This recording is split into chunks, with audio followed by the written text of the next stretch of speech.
texto que eu acho muito bonito, que é de João de Barro. Ouçam comigo. O menino que carregava água na peneira. Tem um livro sobre águas e meninos. Gostei mais do menino que carregava água na peneira.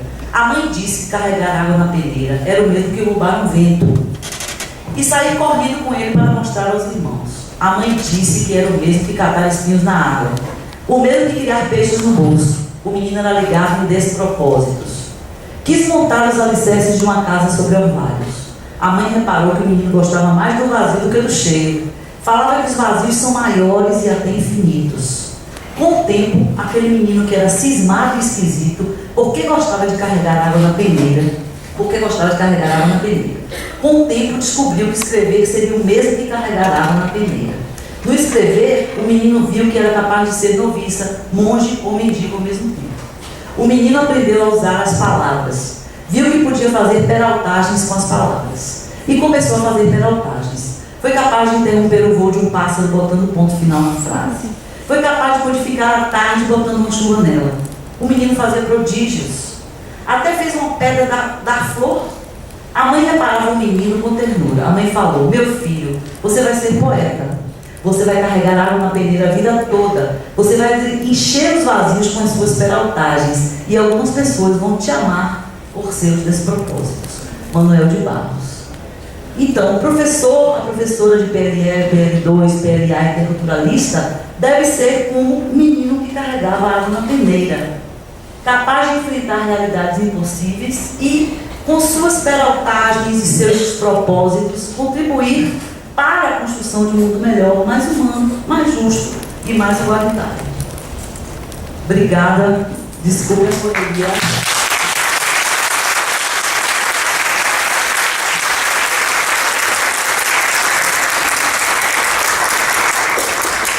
Pedir para a professora Matilde e para a Inês sentarem-se à mesa e vamos às perguntas.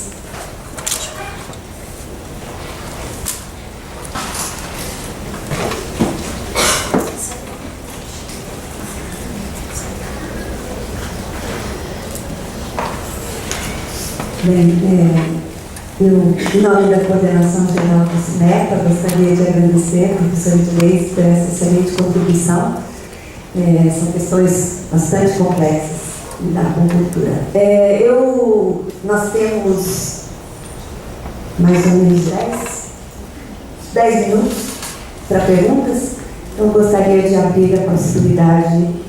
Vocês têm um microfone aqui? Eu tenho que ser, tem outro lá, né? Tá bem. Então, as perguntas.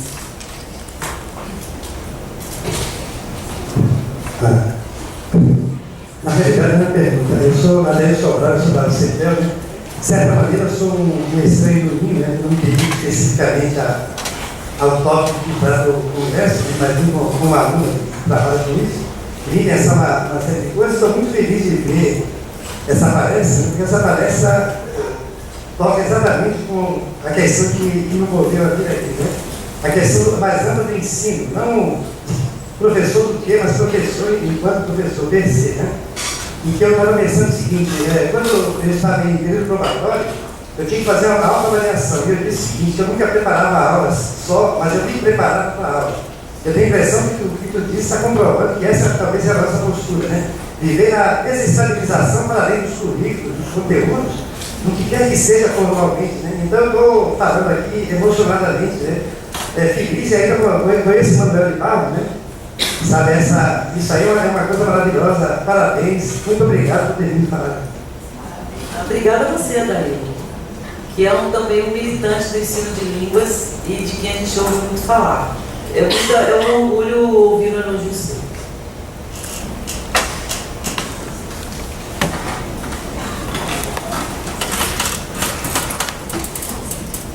Oi, eu sou o Ricardo, da Coordenadora Lagoa. Eu queria dizer para você que, claro, compartilho do que você falou, mas eu queria perguntar a você sobre um passo a mais, um passo além disso que você está falando, que é o seguinte: eu acho que, pelo menos pela minha experiência, quando a gente abre a mão da seleção, a gente faz tudo isso que você está falando de uma maneira ainda muito mais intensa. Então, quando você diz que você traz uma atividade, você traz um texto, claro, você está dando um exemplo.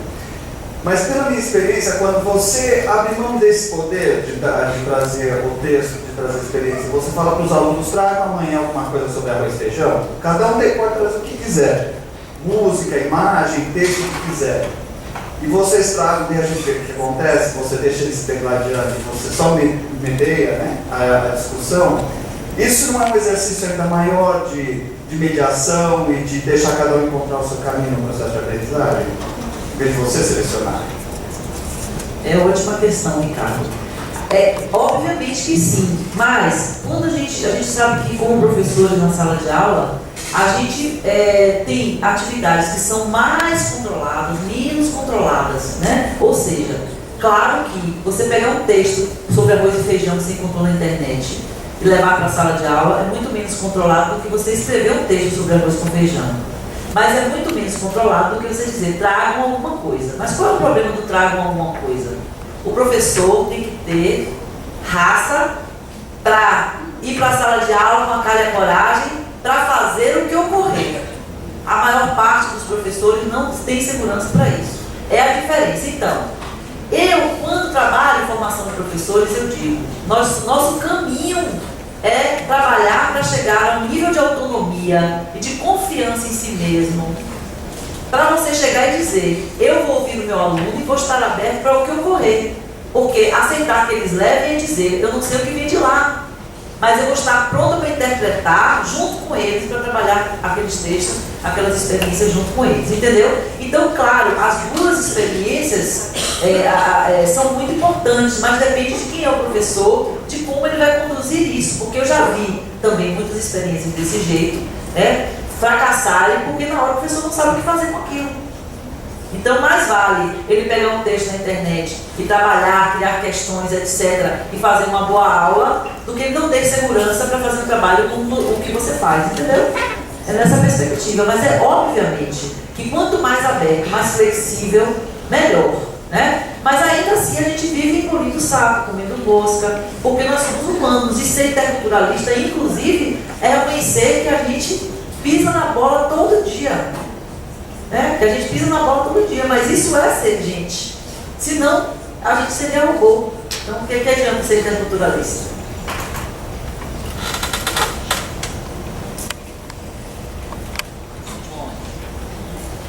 Bom dia, Gleice. Obrigada mais uma vez por eu poder ouvir você falando. Lá em Minas a gente se esbarrou e já fui atrás de todas as suas publicações, já li e fiquei assim, muito feliz em relação a você defender uma língua como língua, cultura, língua, e não tem início, não tem fim, como você diz no último livro. E também fiquei feliz porque eu vi que você defende uma formação de professor de PLA nessa perspectiva interculturalista. Em relação a isso, eu queria que você comentasse um pouco o seguinte, ontem a gente ficou um pouco, a gente pelo menos aqui de Minas, acho que eu posso falar pelas minhas colegas, a gente ficou um pouco perplexas com o fato de muitos SEBs, né, estarem,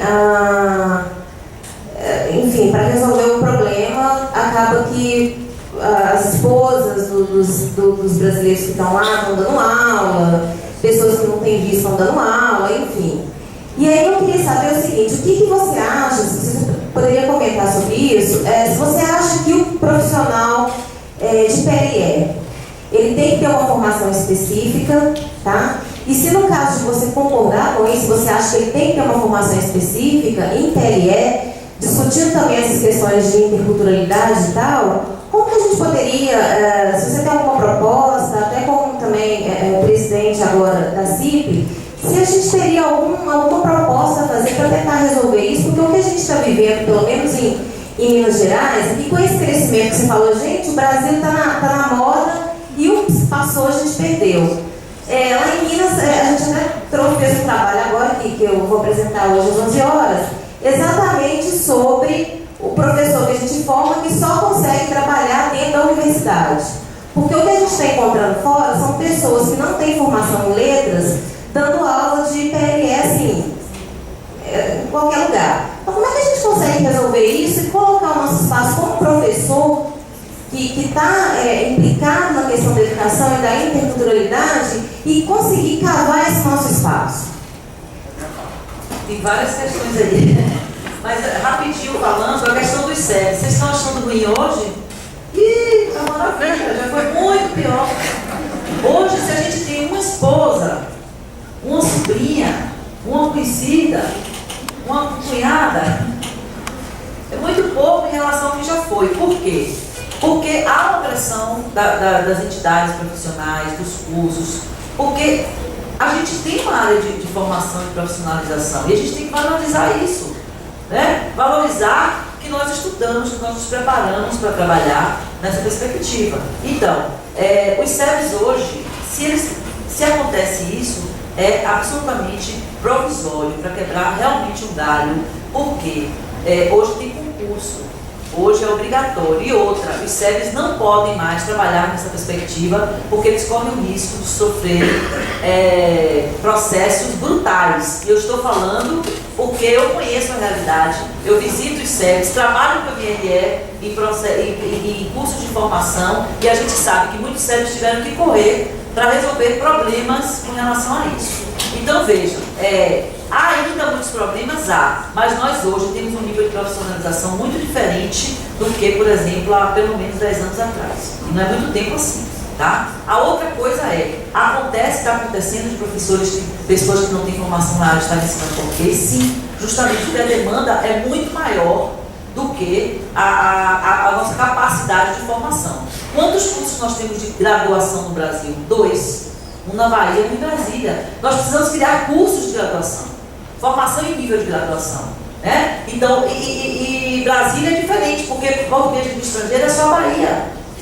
Nosso curso, minhas turmas agora, eu uma turma, aluno com 50 e tantos alunos, e aluno pedindo, professora, pelo amor de Deus, eu só vou dar aula com 70 pessoas na sala de aula. As turmas de PLE estão assim, né, lá na Bahia. Então fica todo mundo migrando, os meninos migrando para a língua estrangeira, querendo ir para a PLE. Então o que a gente precisa é reconhecer que nós temos uma área de profissionalização, valorizar essa área e contribuir para que aqueles, porque, por exemplo, a gente tem realidades também que a gente tem que reconhecer. Pessoas que trabalham 10, 20 anos na área, que nunca tiveram formação, mas que desenvolveram, né, um know-how de trabalho a partir de uma dificuldade muito grande de estudar, de produzir material, de fazer. Essas pessoas não podem ser jogadas fora, desconsideradas, certo? Então a gente tem que ver os casos, tem que ver situações, a gente tem que ver que tem gente que trabalhou duro para construir a área sem ter necessariamente formação, a gente tem gente que vem de outras horas e está migrando, a gente tem que dar condições, criar cursos, capacitação para essas pessoas, mas sempre com a clareza de que somos uma área profissional, que a gente tem que assegurar isso, e as associações, e a CIP especialmente, tem um papel fundamental nisso, né, de congregar esses professores e de valorizar a nossa formação. E para usar uma palavra bem nordestina, a nossa relação, que não é só a formação, é tudo que a gente faz depois da nossa formação para construir e sedimentar a área de PLE, o que ela é hoje.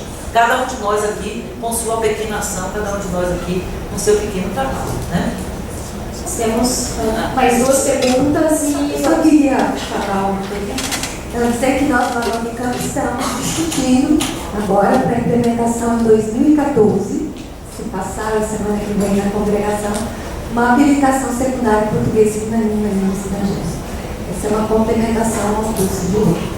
Eu estou muito feliz.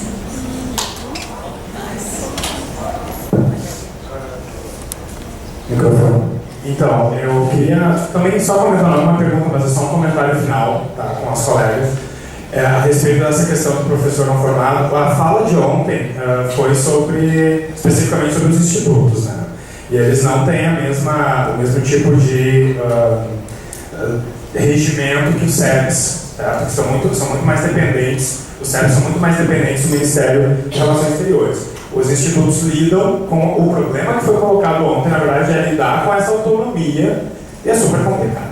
Mas assim, eu sou professor no Instituto Brasileiro Equatoriano de Cultura, estou fazendo mestrado em Linguística Aplicada, sou formado em Letras, Português e Inglês, e eu trabalhei e vi, e vejo, e estou fazendo um mestrado sobre isso, sobre o como as pessoas, assim, sobre como as pessoas que não são da área se formam todos os dias e valorizam a nossa área, certo? E fazem parte, e têm uma experiência e um conhecimento produzido muito grande. Tem colegas, certo, no instituto que eu trabalhei, tem 20 anos de experiência e ele tem muito para me dizer sobre sala de aula, sobre preparação de material, sobre as necessidades daquele lugar. Eu tenho colegas, até uma colega que está presente aqui, certo? Que ela não é formada em letras, certo? Ela foi para lá e ela virou uma professora de português e eu vi esse processo acontecer. E todos que estivemos lá e éramos formados, somos formados, enfim, vimos isso acontecer. No inglês, isso também acontece. Né? A Paola está aqui, que é coordenadora pedagógica de escola de inglês. Não tem gente que não é formada e vai lá e dá uma aula super boa. Eu acho que isso é uma coisa que neste simpósio está emergindo assim, como um tema bem interessante da gente pensar essa questão da formação. Ou seja, esses processos locais de formação. Né? Então acho que é interessante de deixar isso como um tema mais. Não sei se... Não, sobre isso não, eu quero fazer uma pergunta. Uma outra pergunta. Que tem a ver com língua e cultura. Eu justamente entendi que tu está levantando, ou tu está colocando a necessidade de uma definição melhor de cultura para se entender essa relação. Porque eu gostaria assim, de levantar uma questão, porque eu acho que essa relação língua e cultura, ela está muito presa, ainda não há uma visão que tu trouxeste aqui de cultura, mas há uma visão de estereótipos e não só isso, eu acho que mais do que isso, há uma visão de que não se pode dar aula de língua sem cultura, pensando que cultura uma inserção num determinado mundo em que se fala aquela língua, né? Ou seja, uma relação com uma transformação, quer dizer, eu estou, na verdade, ensinando as pessoas a serem brasileirinhos, ou portuguesinhos, ou que quer, entende? Assim, então, assim, e eu acho que nesse sentido, é um pouquinho falacioso e talvez até complicado falar que não existe aula de língua sem cultura, pensando que a relação que é feita é muito disso que é feita. Então, eu preciso conhecer como em todos os lugares, como lá em, como é que é o nome da cidade? Cláudio, se faz, como não sei o que, como não sei o que. Eu sei que tu não está falando nesse sentido, mas é que eu acho que é muito forte essa relação. E eu acho que se a gente muda um pouquinho, talvez, por uma concepção assim, de práticas culturais ou né, que uso da linguagem e uma perspectiva de gênero, por exemplo, a gente vai falar de práticas de participação. Porque, por exemplo, vou dar um outro exemplo, em letramento acadêmico, por exemplo, não me interessa absolutamente saber sobre Cláudio, sobre qualquer coisa. Eu quero entrar no mundo acadêmico. Então, eu vou aprender inglês, vou aprender espanhol, não para saber qualquer outra coisa, a não ser sobre o conhecimento que está ali em pauta. Entende? Eu sei que, vamos dizer assim, a interpretação de uma série de coisas pode, ou a perspectiva que está ali colocada, a partir dos autores daquela perspectiva. Mas não entra em jogo a identidade de ele ser de Portugal, do Brasil, sei lá o quê. Entra em voga, vamos dizer assim, entra em pauta a identidade que ele tem como acadêmico naquele conhecimento. Entende? Então, se a gente fala em práticas sociais, eu acho falacioso continuar dizendo que não existe aula de língua sem cultura. Eu vou começar pelo fim. Dizer que existe aula de língua sem cultura é trabalhar com uma visão de cultura completamente enrijecida. Por quê? Quando eu falo da língua como cultura e de que não existe aula de língua sem cultura, é considerando que simplesmente você ler um texto acadêmico, você trabalhar com a perspectiva daquele sujeito que vive naquela determinada situação social, que usa um vocabulário específico, que tem uma visão de mundo específica, é necessariamente trabalhar com cultura. Então, é a própria concepção de cultura que é diferente. Então, por exemplo, eu não costumo falar de definição, a gente não precisa de uma definição de cultura de língua, a gente precisa de uma compreensão de cultura diferente, uma compreensão de língua diferente. Então, só para contar um caso, há pouco tempo um empresário espanhol, grande empresário espanhol, foi para Salvador para presidir uma das muitas empresas, né, internacionais que estão lá. E ele disse assim: eu quero aula de língua só, não quero saber nada de cultura. Aí eu falei para ele: como assim? Ele disse: não, eu quero só língua, não me interessa cultura, não me interessa saber nada de cultura. Claro, a visão de cultura dele era a visão que o pessoal vai trazer textinhos sobre as festas da Bahia, sobre o Brasil, sobre o futebol, sobre o carnaval. Ele imaginou, claro, como a maior parte das pessoas pensam sobre o que é cultura, é isso, né? Língua como cultura é isso. E aí eu disse: tudo bem, falei para os alunos, peguei uma professora excelente que eu tenho lá e falei: você vai dar só gramática aí, pura, mais nada, só gramática. Bota fazer gramática, preencher exercício de lacuna. Faz só isso com ele. Aí ele chegava, aí ela sentava na gramática, aí um dia ele perguntou, eu sempre estava lá observando a aula, ele perguntou assim: por que ele chamava a empresa dele de Dom Bonifácio. E aí todo mundo fala: senhor, senhor, senhor. E ele perguntou assim na aula: mas eu sou o senhor, o meu diretor é senhor, mas o senhor, o homem que serve cafezinho, que está na escala hierárquica, lá no outro extremo, ou seja, o homem que serve o cafezinho, que limpa chão, passa pano, quando a água derrama, todo mundo chama esse homem de senhor. Por quê? Eu falei: não dá para responder, porque isso é cultura. Isso não dá para responder. Não pode.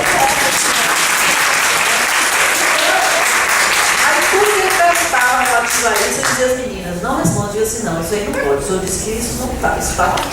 Então vamos só para a gramática. No final ele começava a rir, não sei o quê. Hoje ele é um grande amigo. Tem uma visão que diz assim: como era ignorante, como era sobre as coisas. Ou seja, tudo tem a ver com como a gente pensa as coisas. Então eu levo para a sala de aula a perspectiva da língua como cultura. Qualquer texto, qualquer produto que você trabalhe, se você tocar no assunto de qualquer questão explicitamente cultural, é cultura em si. Então é nesse sentido que não dá para você dissociar uma coisa da outra. Por exemplo, toda a discussão sobre inglês língua internacional. Então é possível ensinar língua inglesa sem ensinar cultura. Mas a gente está falando de quê? A gente está falando de que ninguém vai ficar lembrando: aqui é o inglês da Austrália, aqui é o inglês dos Estados Unidos, aqui é o inglês da Inglaterra, aqui se come peixe, aqui se come... Não é isso. Agora, quando você ensina inglês, você ensina a partir de quê?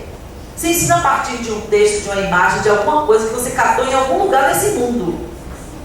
E em algum lugar desse mundo existem pessoas que falam, que pensam, que produzem, que selecionam um determinado vocabulário, que têm uma visão da vida que é diferente. A cultura está aí, no que nós produzimos. A cultura não está em informações complementares ou informações que a gente leva como se fosse um conteúdo. A cultura está no que a gente faz, no que a gente diz. Ou seja, quando eu escrevo alguma coisa, eu estou falando da minha cultura através do que eu digo.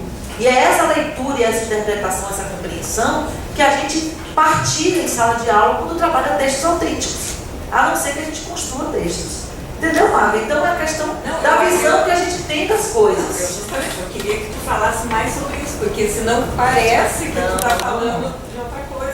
Eu entendo que não, justamente, eu entendo que é essa tua perspectiva, mas é que eu acho que é preciso falar mais sobre essa justamente visão de cultura, senão é muito, me parece sempre fácil entender as coisas como se fossem meramente informações sobre, e não interpretações a partir de lugares diferentes, né? Então, era bem isso, acho que eu queria que falasse mais. Então, agradecemos as convidadas, a professora. Uma salva de palmas.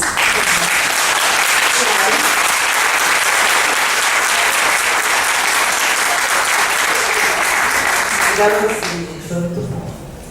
Alguns recados